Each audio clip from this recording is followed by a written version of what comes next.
Hello, welcome to AT&T ThreatTraq for October 11th, 2012. This program provides network security highlights, discussion, and countermeasures for cyber threats. Joining us today, we have Jim Clausing and Dave Gross. I'm Brian Rexroad, and we have a number of topics to cover with you here today. And let's go ahead and start with some of these threats for denial of service attacks against U.S. banks. There indeed have been some attacks going on this week, as there had been last week as well. And we just wanted to share with you a little bit of a status update on the activity. Now, if you're aware of what had been going on last week, there had been some disruptions to some of the online banking capabilities for some providers. And in that time, I think the situation has been improving somewhat, actually quite a bit, in fact. And just as sort of a status point here, there was an article here referencing from bankinfosecurity.com, and this is in reference to SunTrust banks. They were the target of attack activity yesterday. And as it turns out, there were some minor disruptions in activity during the day, but based on our observations, it appears that that was actually one of the largest attacks so far and actually the most diversified. So these attackers are using few different methods for their attacks, and they're becoming, I guess, less and less effective as time goes on. I think in the program last week, John, Dave, and Jim talked through some recommendations on how to prepare and deal with denial of service attacks. A couple of new recommendations based on some of the observations here. I think one of the things that we found is every attack is a learning experience. So with that, one of the things you might want to consider if you anticipate being a target of attack or as a part of your planning activities and planning for an attack, consider how to harden your web servers for an attack if they do get targeted. And what I mean by this is what will tend to happen is as attackers are trying to bring a website down, for example, they might try to find web pages that create load against back-end servers, perhaps a search engine, for example, and that can create, more processing load. So rather than maybe plugging up network bandwidth, they might try to bring down the server in the back. So one option that you might have is if you anticipate being under an attack, plan ahead, consider what kinds of services you could disable as a part of that web service, but still maybe keep the critical aspects of your service online and available to your customers. So that would be sort of the essence of it, is to look for those high-load things, look for things you might be able to disable, and be able to still keep your critical services online. That's a good point, Brian, is we often talk about, how can we slow things down in the network, but the denial of service isn't always necessarily over the network. It's, how can they slow the server down? And so this is a really good point that we probably don't talk about enough is, how can we shed some load on the server that's under it? Well, and I think another aspect of this is that it's not an all or nothing. There are certain things that we really need to have. There are some other things that are kind of glitzy. And if you can turn off a little bit of the glitz or some of the convenience features and still keep the important things moving, that's valuable to customers. It's valuable to the the providers. So yes, thank you, Jim. Another suggestion here is as a provider of DDoS mitigation services ourselves, oftentimes we have customers that want to be put on to mitigation services just because they think maybe an attack may be coming. Certainly if you have good information that there is an imminent threat, absolutely. We recommend making sure that everything's in place, all the, T's crossed and I's dotted. But there is a compromise associated with mitigation services. That is, it's passing traffic through additional processing capabilities or processing functions before it actually gets to your website. It is another point of potential failure or delay or impact for services. And if those mitigation platforms are working hard to protect others, there may be some disruption in service or performance of services. So our general recommendation is absolutely mitigation services have very good attributes associated with them. They're very useful, they're very powerful, very helpful, but they are not the norm. They should be considered an exception mode of operation. So with that, let me go ahead and pass the reins over here to Jim. And Jim, I think you mentioned that you have some news about Bind. Yeah, thanks, Brian. I just noticed this morning new packages, Bind being pushed out to my system at home, and went and took a look, and the Internet Software Consortium has released a new bulletin about some vulnerabilities in Bind 9. And this particular one is very similar to one we talked about a month or two ago. This particular one is a case where if you can get a specifically crafted packet onto a server, you can crash the server. And the way you do this is by getting them to go to an authoritative name server someplace else out on the internet that you've got control of, where you can send back this crafted response. So it's not necessarily the easiest attack in the world to pull off, but it is one that could potentially be a denial of service against name servers, recursive name servers in particular. So it's something that I figured was worth highlighting, especially in light of any of these DDoS attacks or attempts to take out name servers. So I figured it was worth bringing up at this point. Yeah, absolutely. I think, for folks that are running name servers, this is an area that I think traditionally has gotten a less focus than it should have perhaps gotten, and so certainly paying attention to name services and the security associated with those. I think we had discussed that it's an important aspect of preparing for denial of service attacks as well. And as you'd mentioned here, certainly if there are vulnerabilities that are publicly known about particular services, you want to make sure that you're prepared to deal with those. And so this is a patch that's put out. Is that correct? Yes, it is. It's an updated version of most of the current version Bind 9 that are in use out there. They've got patches to 9.4, 9.5, 6, 7, whatever. So, yeah, if you're running Bind on a recursive name server, it's worth sure that you patched against this one. All right, very good. Now, I guess shifting gears just a little bit here, I guess in the collaboration or the communication space, Dave, it sounds like there might be a worm kind of running around a bit. Yes, thank you, Brian.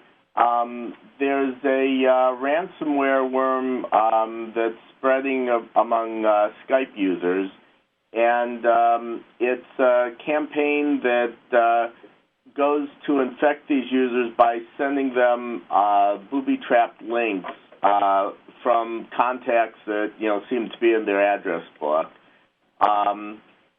It's taking advantage of the Skype API to spam these messages out, short messages, things like LOL, is this your new profile picture, along with a malicious URL. And so, there's a social engineering aspect to it. You get curious, you click on it, and the link leads to a zip file that's hosted on, at least in this one case, hotfly.com, and inside these zip images, they have malicious executables.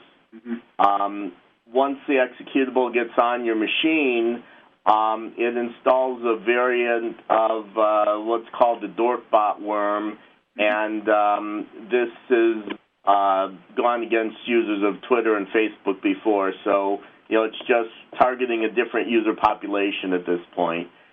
But once it's installed, it uses the host to do click fraud for a while, and then after that, it installs software that locks the user out of the machine and displays a screen saying that their data has been encrypted and it'll be deleted unless they pay a $200 ransom in the next 48 hours.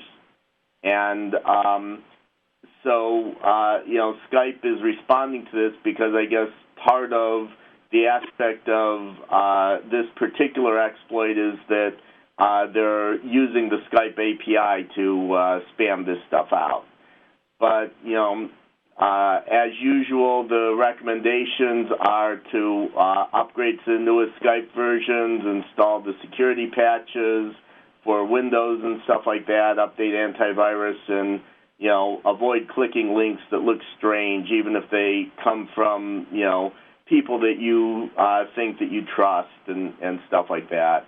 Right. And the other thing I want to point out is this type of software, this ransomware kind of stuff, doesn't just affect people that are on Skype. I mean, any link that you click on, you can wind up infecting your machine with this. It just happens to be that this is being sent in by this vulnerability in the Skype API. Mm-hmm. So, Dave, do you know, as a Skype user, would these messages be coming from somebody that you know, or might they be coming from someone random? Do you know if it's using an address list or a phone book for that? It wasn't clear. I mean, it was saying that it looks like it's somebody that you know, but it could be, looking from anywhere. You get some of these messages about, this is your new profile picture, and you think, something got, messed up here. I didn't update my picture, so. Right. Yeah, so I think that's one of the sort of, even, we've mentioned this in the context of emails before. We often say, don't open emails from someone you don't know if you're not expecting it or whatever. And this is a case where, in social networking and even in email lists, these infections can pick up your address book and start sending them to folks that you do know.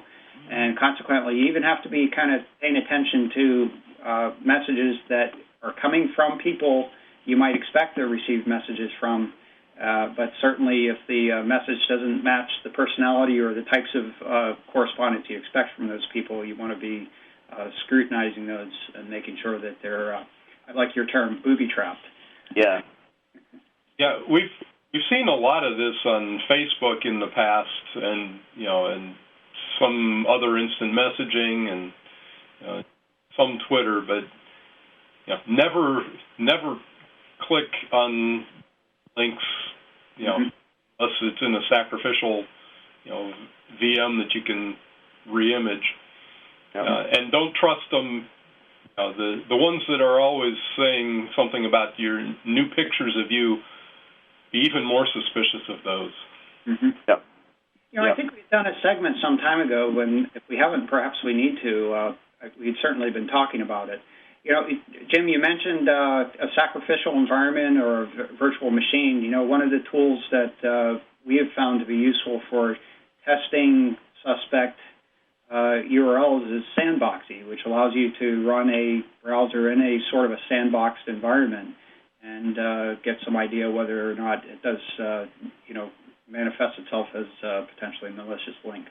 Yeah, I think John talked about that. It's probably been over a year, though, since we did that, so it's probably time to think about doing another show like that. Yeah, perhaps maybe a variation on that. Right. And my only other question is, do you guys have any recommendations for if a user does accidentally click on something like this and gets themselves into a situation where, they're locked out of their machine, they have this thing up there that says, pay the fine or, the ransom or your files are going to be deleted. What do you do at that point?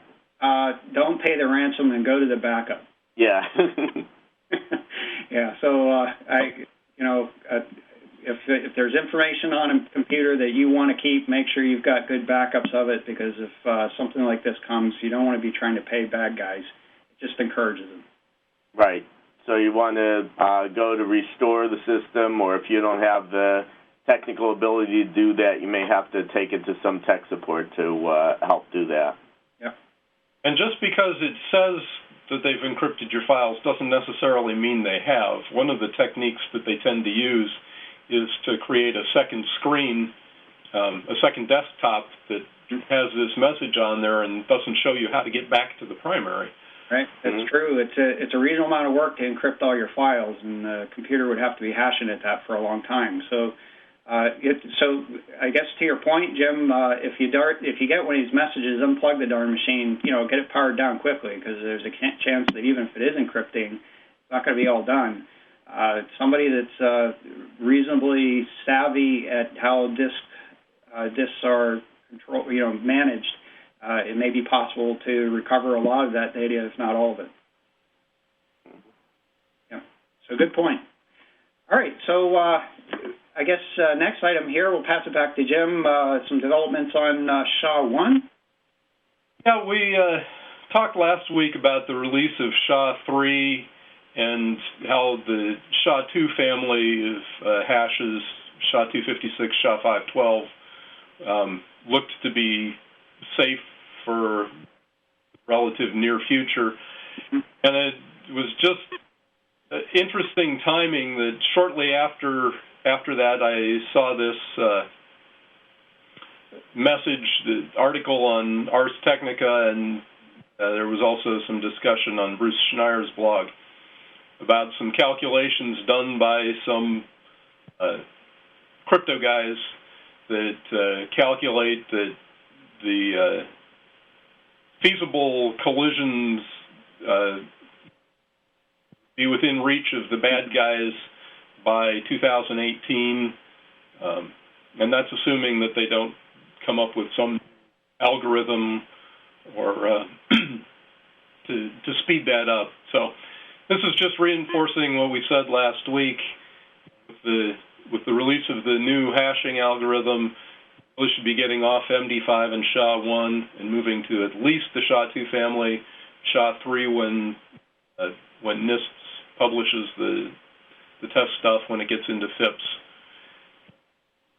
So this was just reinforcing what we said last week. Okay. All right. Well, that's, I think, going to be a continuing evolution. That is, as computing power goes up, as more is understood about how to develop algorithms to, bypass some of the scrambling that's done as a part of these, in this case, a hash algorithm, but any encryption algorithm, as a matter of fact. Certainly it weakens those algorithms over time, and we have to replace them. So it's similar to getting a new car, I guess. All right, so Jim, I think you had something also kind of interesting about Firefox here as well.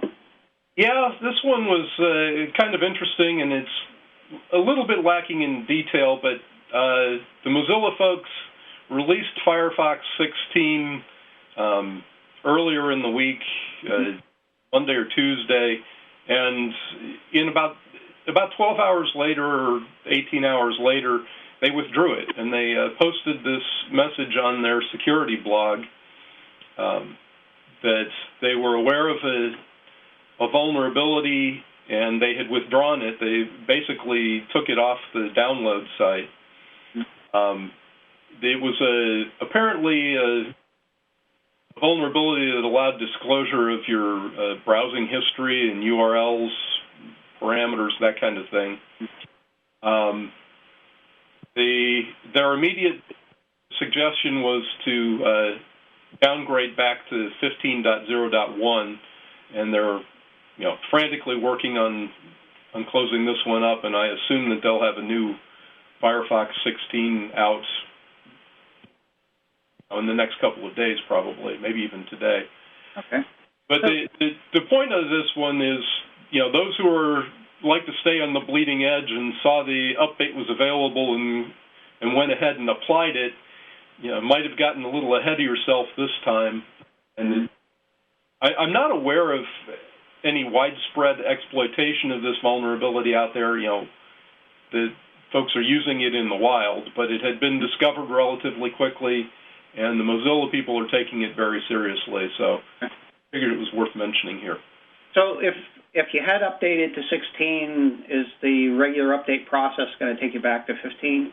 No, the regular update process will not. There's a link if you go to the blog article, the URL's on the slide here.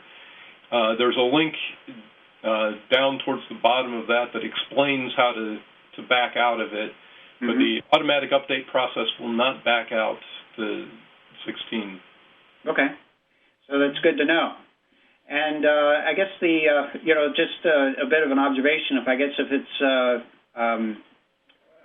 vulnerability that would allow access to your browser history, I guess one of the things that I guess we all should be recognizing, unless you're taking some specific countermeasures, there are certainly a lot of organizations that are out there. Their fundamental purpose or function is to try to gather information about where you've been. It's done for advertising purposes, things like that. So we should all be sort of mindful that, when you're using the Internet, you're using it in a way that is to facilitate an economy around it. So there have been, that's one of the controversial aspects of the Internet and a lot of the free services that are out there. But we should always keep in mind that there's, in the end, no free lunch. Somebody is providing these services for a reason. Yeah, well, and one of the things that potentially could be disclosed via this is parameters that you pass in the URLs, and oftentimes there's login information or that kind of stuff that can be passed that way. So absolutely, sort of a session hijacking activity could take place as well. Yeah, so very good point, and a little beyond the point that I was making, in fact. Yeah, and Jim, I noticed that the article here that's on the screen says a fix for the Android version of Firefox was released on October 10th. So this also affects phones as well as PCs? Yes, it affects the latest version of Firefox, and this was just about an hour ago that I took this screenshot for the slide. So they have updated the Android version apparently first this time, which is kind of surprising. But for all the other platforms, I expect it'll be coming soon. Okay. All right, so I guess the next item we had to cover here, passing it back to you, Dave, there's some search engine poisoning going on. I guess that's not new, but perhaps a new observation related to it? Thanks, Brian. What's been going on, search engine poisoning has been going on for a very long time, and there's nothing new here with that aspect of it. But what happened was Sophos did a study of the last couple of weeks of users that were blocked from redirection to malicious sites based on search engine optimization poisoning. And, basically this is either legitimate sites that have been compromised and then malicious links put on those sites, and then there's search engine optimization to draw those sites higher in the list, or new sites that are created for this. But I think in this case, many of them were compromised sites. But anyhow, the idea here was that the search engines usually try to filter the malicious sites out from the returned results. And so what happens is you get the results, they get ordered based on the search engine, and then they take out the malicious sites that are in there and then give you the results. So what they found is that in one of their products that they have that blocks redirection when you get to one of these malicious sites, these malicious redirects were 30% were originated from Google search engines of the customers in that 2-week time period, and 65% were customers using Bing, and then 5% were people using other search engines, not Google, not Bing. And so they thought that it was interesting that the results were skewed towards Bing being more susceptible to this, and it's not clear if it's any new techniques in search engine optimization that's taking advantage of it or what, but they just thought that this was an interesting point. Yeah. And they said that it might even be more skewed to compromising Bing users because the popularity of Google is such that there's many more people that would be using Google than Bing anyway. So 65% of the malicious redirects being Bing looks to be a pretty high percentage there. They also mentioned that of the redirects that were being done, 92% were based on lookups for images, and only 8% were for text. So if you're looking up images, there's a lot more chance that you're going to hit malicious sites. Mm-hmm. And, because the search engines do filter out the malicious results, users typically trust the results, and so they'll just click on the things and get infected. And, you have to be a little bit careful about looking at the URLs and trying to ascertain whether they're really malicious or not, but in some cases it's very difficult to figure that out. Right. Well, I could speculate a few reasons why this might be the case, but I guess one example may be, I tend to agree, I don't know the statistics on who uses, what the distribution of search engine usage, but I would expect that perhaps some of the less technically savvy users are using the default engine that's associated with Internet Explorer, which is a default browser and Windows platform. Perhaps they're more susceptible to this sort of thing. Just a wild guess, but that's perhaps a possibility. Yeah, that and, Google has been around longer. They've got more experience in cleaning out the malicious stuff out of the results, so, that may also be part of it. Yeah. So hopefully these statistics will just go down. Obviously, the percentage distribution can't go down, but hopefully the overall will be going down over time. Mm-hmm. Okay, well, let's take a look at the Internet weather activity for last week. No real, particularly notable items. So we have our old friend here, the security surveillance camera DVR botnet. Again, this is what shows up as probing activity on port 210 TCP. This is in terms of the number of sources that are doing that probing. I think this was probably reported last week as well, but we have seen sort of an increase in the number of sources that are showing up in this probing activity, perhaps an increase in activity and command and control associated with this botnet. I don't have any specifics to relate that to in terms of the activity the botnet's actually doing at this point. But it certainly does show that most of these sources, the most active sources as well as most of the sources, are showing up in the U.S., although this botnet certainly does have a global distribution. The second item here is an increase in byte activity on source port 161 UDP. Generally, 161 UDP is simple network management protocol. Being a UDP protocol, it is susceptible to source spoofing. And most likely this activity that's being observed here is associated with a reflection attack. We have often talked about DNS amplification or DNS reflection attacks. SNMP is susceptible to that as well.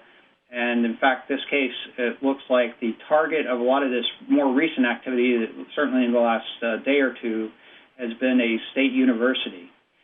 So that activity is certainly taking place. It's certainly up from what we've seen in the past weeks and continues. And so I guess one of the things that I want to point out here is that SNMP should not be exposed to the Internet.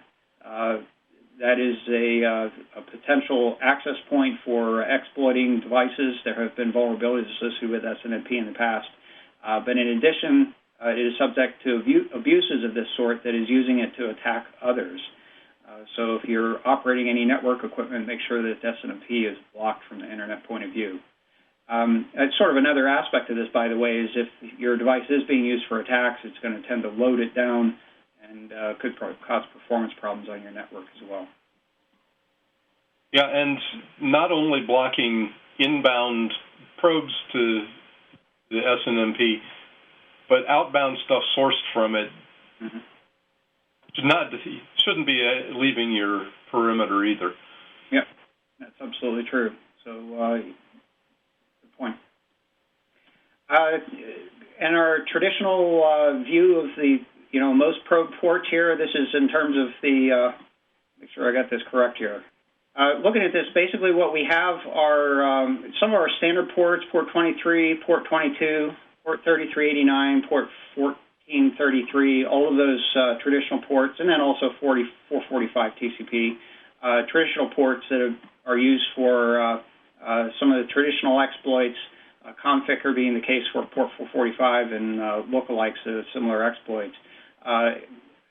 Password guessing attacks or brute force attacks against port 23, 22, 3389, and 1433. And then some of these others are the peer-to-peer activity for the zero access botnet. That's the 16471, 16470, and 16464 are showing up on here. Now, the one outlier here is port 1234 or 1234 TCP. I don't have a specific function that's associated with this port, although there have been a lot of botnets in the past that use that as a backdoor port. Perhaps that's related to this probing activity as well. Yeah, that's an oldie but goodie. That was sub 7 that used to use that one 10 years ago. Yeah, and in fact, in our database where we track sort of the history of how ports have been used, there are probably about 20 different references to different botnets that have used that as a backdoor port. So it certainly is one of those. Similarly speaking, I think this is the most sources probing that we're showing on this graph. So this is 5900 TCP, 3389 TCP, both of those showing in. It is 5900 being the virtual network computing, so very similar to the function of 3389 as well.